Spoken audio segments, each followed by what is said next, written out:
This, to fight like hell. Well, we did a little background check and we found out, fairly common term. Take a look. What does Congress do about this? We fight. We keep fighting. We're going to keep fighting and fighting and fighting for this. That doesn't mean we don't fight.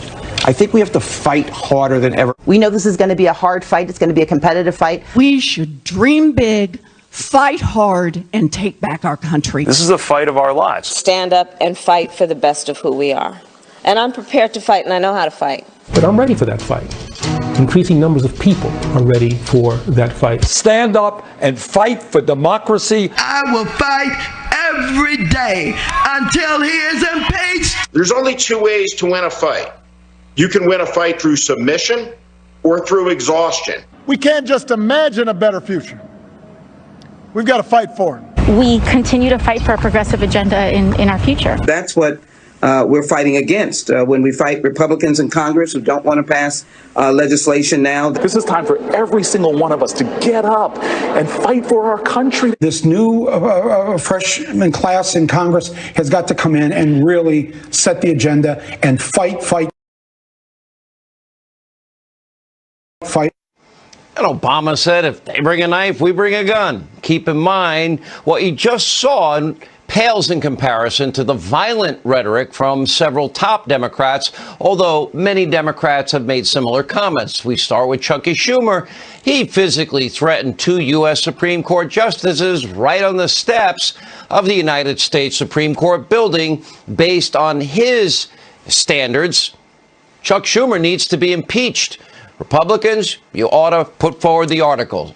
If you're going to follow their standards, Maxine Waters encouraged her supporters to harass and attack White House employees, remember, and follow them into the grocery store and create a crowd and get in their faces. They're not wanted anywhere anymore.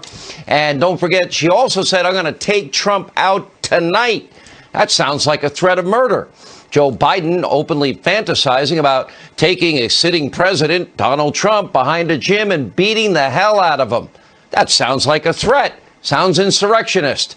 And almost every Democrat excused, ignored, or condoned the violent riots from over the summer.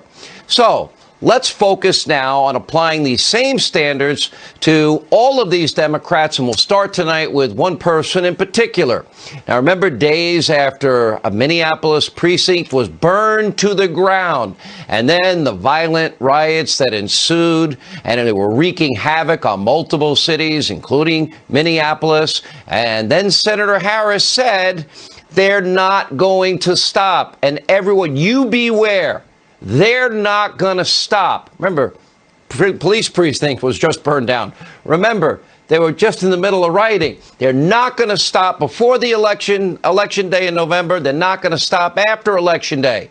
And everyone, you need to take note of that on both levels. They're not going to let up. They should not, and we should not. Oh, my gosh.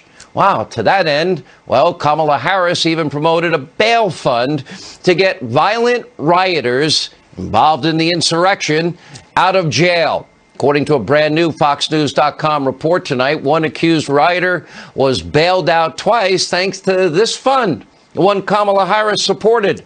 And wouldn't you believe it? He's just been arrested for yet a third time. Remember, according to Kamala, they're not going to let up even after the election. They shouldn't let up.